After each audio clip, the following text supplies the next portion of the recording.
So first let me get this out the way. When the rumors first hit that the new villain in episode 7, Supreme Leader Snoke, could be Darth Plagueis, I was so giddy from excitement, so giddy, that I actually found myself literally using the word giddy. Now the rumors only strengthened when we found out Snoke was going to be a motion capture character. He must be Plagueis because Plagueis was immune. And then we saw all that leaked concept art of Snoke being immune-like character, and we all shouted, look, he's Plagueis, he's Plagueis, he's Plagueis. And then we all speculated that Rey's staff that we saw in the trailers must be Darth Plagueis staff. But then the movie was released, and we saw Snoke. The concept art had been faked. He wasn't immune. He was humanoid. Mangled, but humanoid. And then everybody screamed, but the novel Darth Plagueis isn't canon, so he doesn't have to be immune. Snoke is still Plagueis. And it doesn't matter that Rey's staff is just that, a staff. Canon, canon, canon. Now all this talk of canon got me thinking, what is canon about Darth Plagueis exactly? Well, there are only two places where the name Plagueis is mentioned. Episode 3, Revenge of the Sith, and Tarkin, the awesome novel written by James Luceno.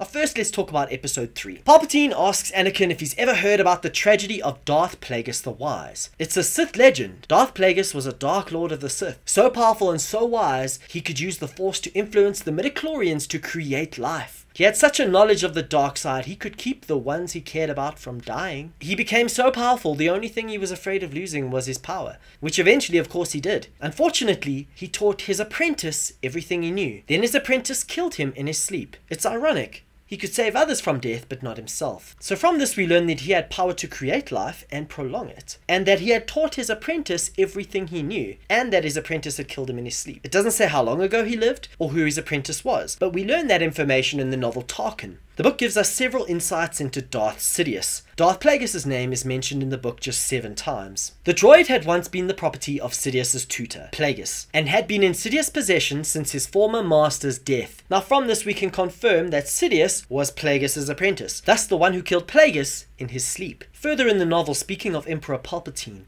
and he would not allow himself to be sidetracked from his goal of unlocking the secrets many of the Sith masters before him had sought. The means to harness the powers of the dark side, to reshape reality itself, in effect, to fashion a universe of his own creation. Not mere immortality, the sort Plagueis had lusted after, but influence of the ultimate sort. The novel also teaches us that Sidious had discovered that the Jedi Temple on Coruscant was built on top of an old Sith shrine, which Sidious then restored and was the first Sith to enter the shrine in over 5,000 years. All these pieces of information emphasize some important points. Sidious had knowledge and power far beyond what Plagueis had. He had all Plagueis knowledge and more, so much more that he was learning to reshape reality using the Force. To be honest, if Plagueis were still alive, it would mean that the canon we have stretching back 10 years across both the Lucas and Disney era from 2005 to 15 has deliberately been misleading us by carrying on saying that he's dead and that Sidious killed him. Now in my opinion, if he were alive and actually Supreme Leader Snoke, it would completely invalidate the entire threat that was Darth Sidious and Darth Vader in the Star Wars saga. Because it would mean that Sidious was incompetent enough to mistakenly let Plagueis survive